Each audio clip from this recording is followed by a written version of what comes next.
Yes, boss. How ba? Wala.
This morning's bench, the last time we picked up, we call out the course. The bench is as we have said today. How to read here, try to you, try to move. The other child is not present. She went off to carry do some study, to carry out participate in a workshop. So she's not here. Judicial. But the four of us will mention that. As I said the other time. The points I raised the last time, about 3 or 4, we will go through them today. One after another as we go along. So call out the course, please, and bring up the files. Constitutional Civil Education number 6 of 2012, Rando, Zairua, and 2 others, versus the Secretary, Independent Electoral and the Boundary Commission, and 9 others.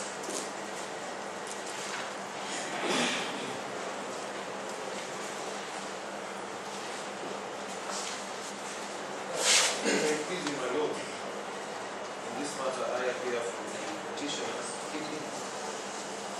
Yes. My learned senior Mr. Parker appears for the first and second respondents. First and second. Yes, my Lord.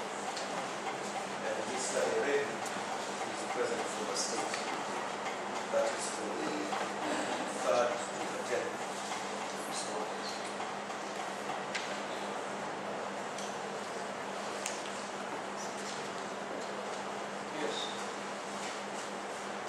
the purpose of the mention, as I recall it, was to take directions on the interlocutory applications that were pending. There was the first application by the petitioners dated the 10th of April. That was pending. And thereafter, That's an interlocutory application. yes, Dated the 10th of April. 10th of April. Yes, What does it say? This year, this year, yes, by the petitioners. by the petitioner. What does it say? Prayer? It is seeking, amongst other prayers, that the IBC be injuncted from carrying out its legal mandate within the 6 counties that comprise the coastal area. So there is that prayer and several other prayers. After that application, there were two other applications filed by the respondents, interlocutory applications. The first one, my lords, is dated the 17th April 2012. 17th April 2012. Filed by the Attorney General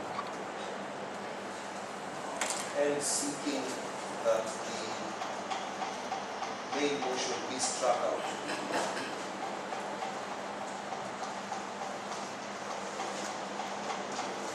Yes. Lastly, there is an application dated the 8th of May 2012. This is filed by the IEBC, first and second respondents, and it is likewise seeking that the originating motion be struck out. Yes. My lords, when we last appeared before you,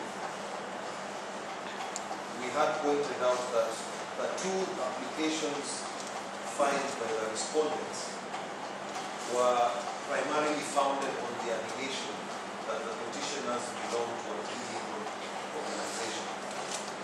And we requested and the board agreed with us that we mention the matter after the pending judgment in miscellaneous number 468, because the court in that case was going to rule the question of illegality. Consequently, my lords, our position is that the court having ruled on that point of illegality or otherwise of the petitioners, That was petition number 468 of 2010. 468.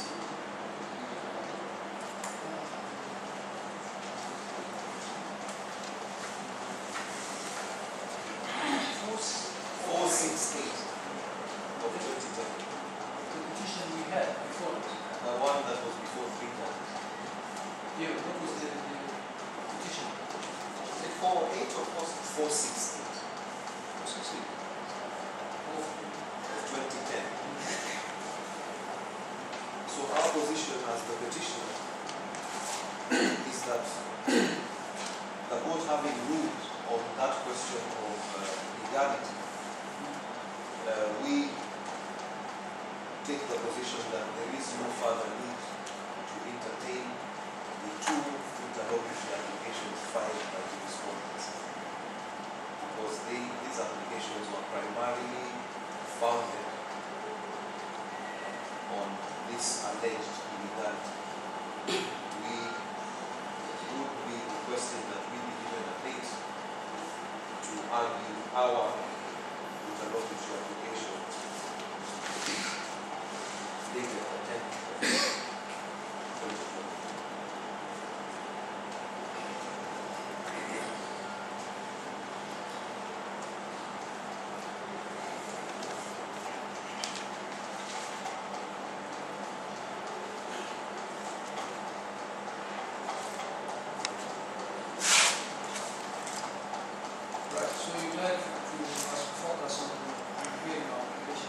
Yes, that is our position as the physicians.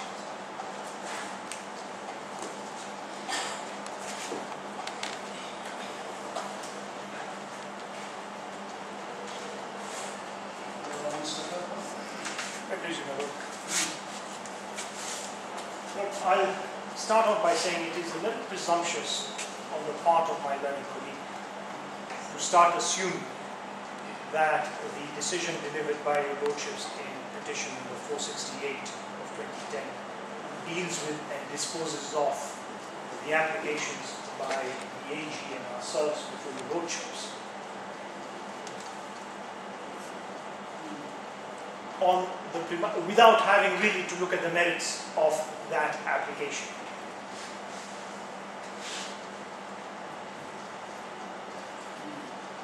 Of course, how the decision in miscellaneous application 468 is interpreted and applied to the application before your lordship is a matter that remains for argument. This application did not dispose of the applications before your lordships. So it is wrong for my learned friend to simply just keep those applications aside and say, well, those have been dealt with, and the state and the IEBC have no basis or grounds for bringing that application. That's the first point. The second point that I will make, and I have discussed this with both my learned colleagues, Mr. Keithley as well as Mr. Reddy for the state.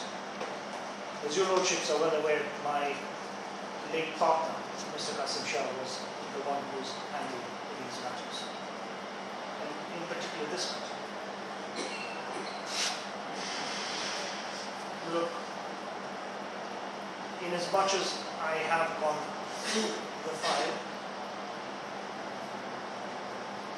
my attention has been drawn by my learned friend to the application of the 10th of April 2012 that he has mentioned to your lordships, which I haven't had a sight of yet. That application is not in my possession. The injunction application? Yes. And I do need to have a copy of that application before we take the date for the hearing of that application, because of course a response will have to be made to the same application. But more importantly, I have explained to my learned friends that I need to familiarize myself with the issues that are being raised, particularly with a view to advising my clients on the best way forward. And a number of issues may arise not only from the judgment delivered in the petition number 468 of 2010, but certain issues of locus also arising out of that same decision.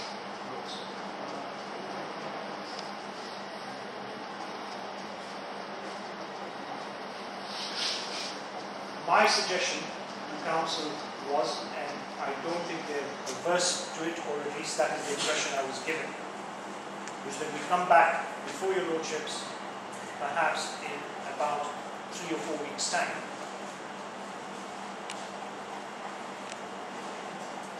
once we're all, or at least myself, am up to speed with the issues involved, and I've had the opportunity to then discuss it with my clients and chart a way forward insofar as the question of directions for how we proceed is concerned.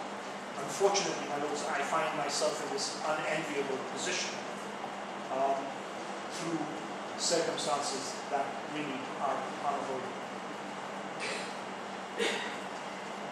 So my suggestion would be that we mention the matter sometime towards the end of September, in order that we can then, on that day, come back before your lordships and take the directions.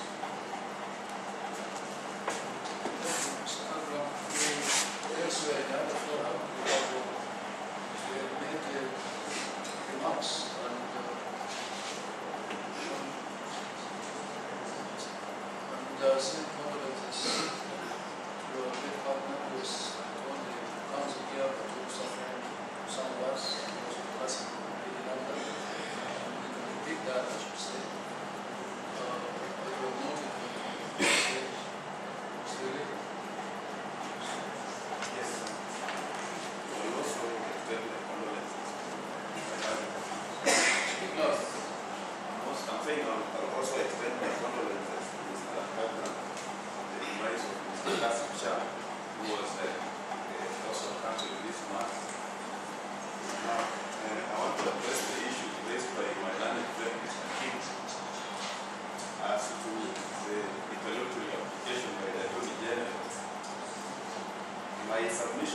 affect them. But the other issues that were raised in that ruling that have not been complied with, those issues go to the locus of the applicants. So unless and until those issues have been raised, our application is still valid. And we pray that we will be submitting that it should be heard first before the main petition is passed.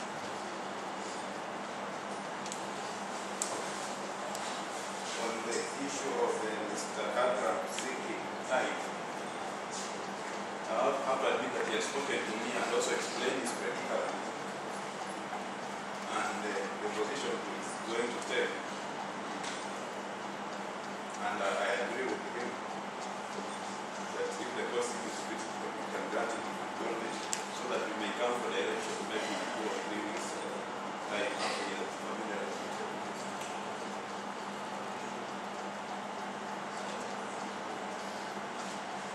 That is our position.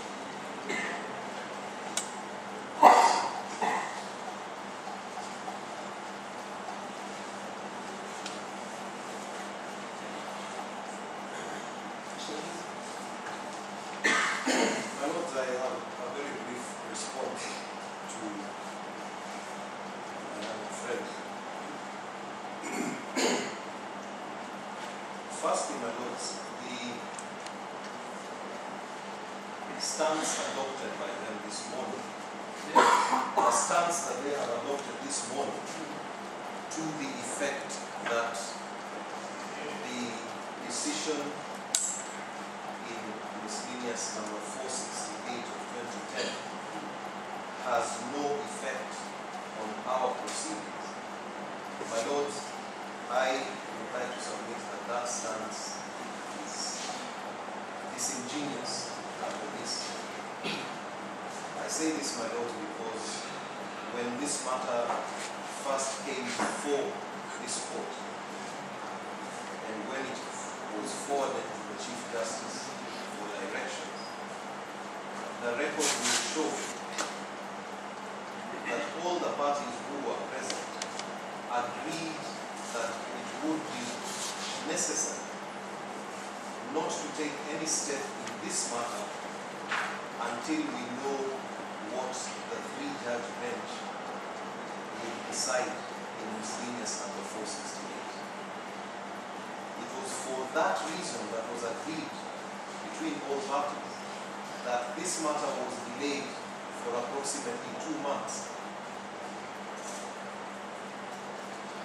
The record shows that everyone was in consensus that the decision of the 3-judge bench would impact specifically on the 2 applications by the respondents. So, my lords, unless we are going to throw out Estoppel by record through the window, my learned friends should be stopped from advancing that type of argument. It's directly. Estoppel does not affect the law. Estoppel is a matter of fact. Yes. And as a matter of fact, it was agreed that the decision of the 3-judge bench would be important in determining the direction of this case. Today, they have taken a 360-degree turn and saying that decision is of no effect. And that is what I'm objecting to. No, I don't think you are having it right. How come an important bearing does not necessarily mean it does not bear? Yes. When they are saying that it has a bearing, we are saying just one way or the other, then it means it's another determined by argument. Yes. So being of important impact does not give you one way or the other. Now we may be called upon to determine what is the impact of that movement. If you can bring it apart. Now before you take this a brief response, before you see, you may have to incorporate the issue of which I raised here, which Bobby raised, that now that with the Orsali bench having discussed many of the issues touching the INPC performance, do you still believe that your plea regarding the INPC still requires to be heard by us? And that ruling or decision did not impact at all from any way in disposing the issues raised by your client? My Lord, I believe that the Warsame, bench did address some of the issues that we have raised before you, not all of the issues.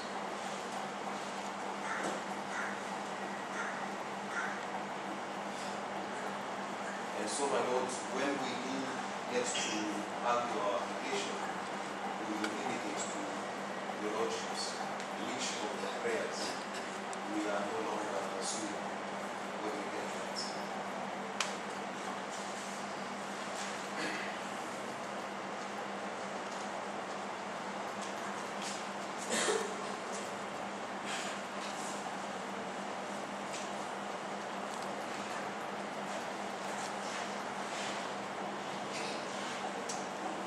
That's all.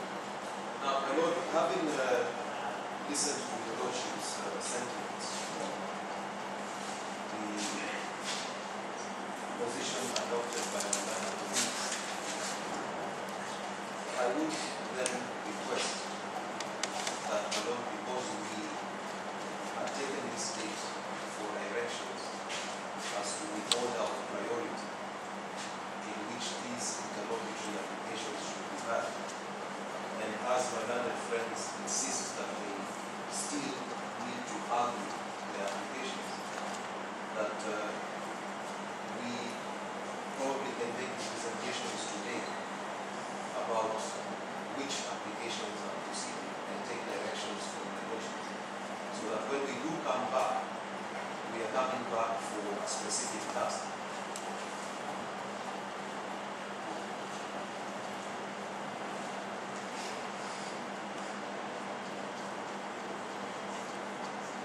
For my part, I am willing to allow my learned friends to argue their applications before I argue mine. However,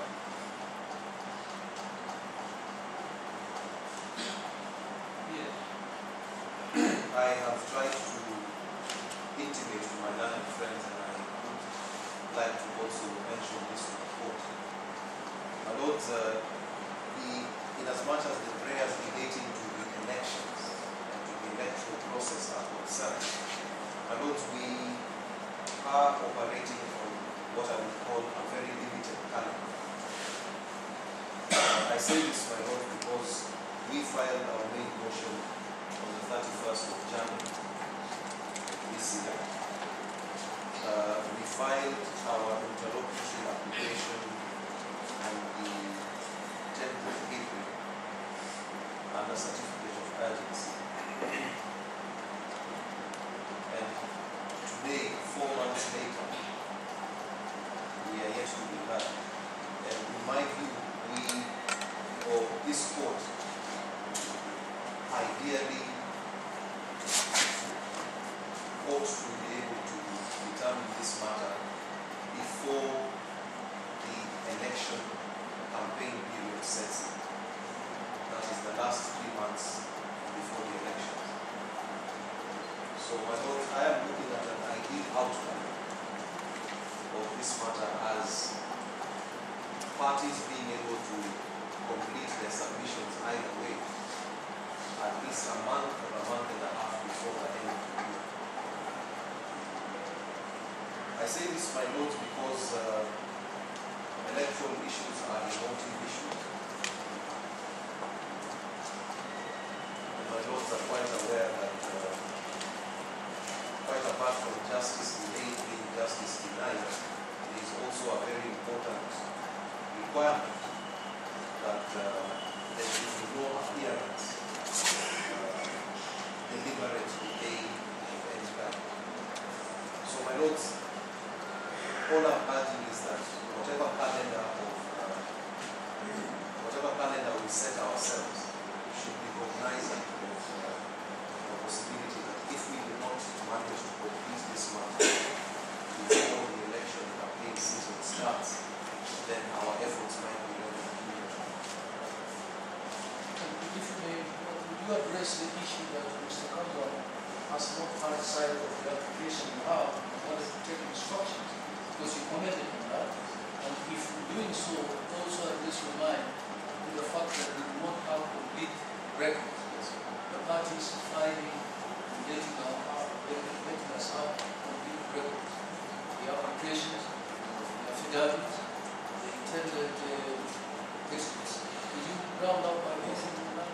My Lord, I had discussed with Mr. Kandwa, and I told him that I would not be objecting if he required some time to familiarize himself.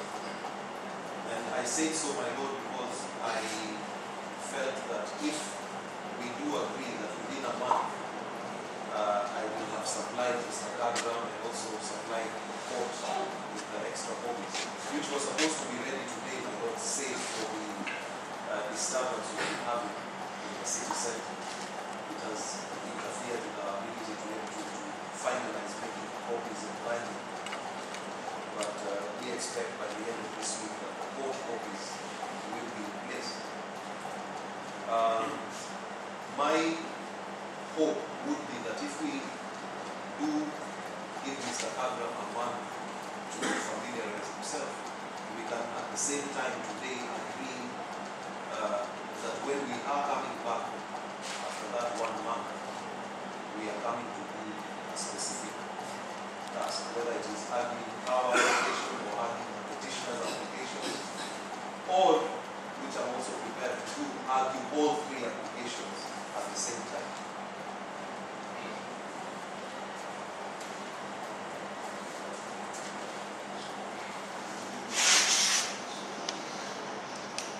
The ruling which you had when you were saying, look, let the matter be placed in collection process, he pegged it to a matter that was before him and the other judges. That matter has since been disposed of. He had even indicated that he would recuse himself from the matter because of that outstanding matter. Now the matter has been disposed of. Well, that's the judge in his own part who let it be on the parties and let the court the reaction, either for or against this judge. Now,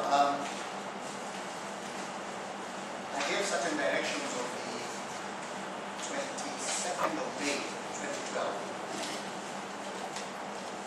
You know that all parties, all countries have that direction, etc. Yes, I do. I am aware of the directions that we will take. Now, I'll refer you to paragraph 6.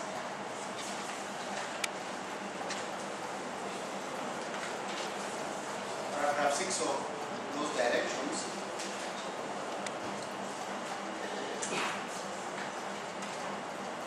And if I may read this, this is what I had to say.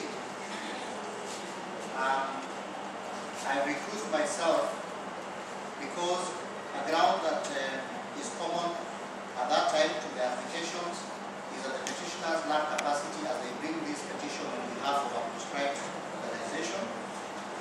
The constitutionality of that prescription is the central issue in Ms. Ninia's application number that ought to be 468 of 2010, which is still pending before court. I sit on the bench that is hearing the matter.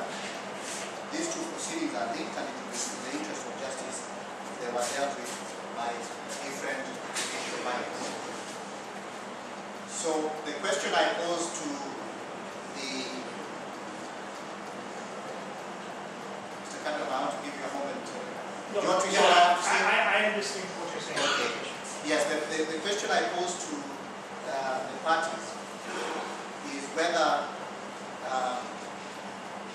because the matter in 468 has now been determined, there is any objection to myself sitting on this bench. Not for our part, we have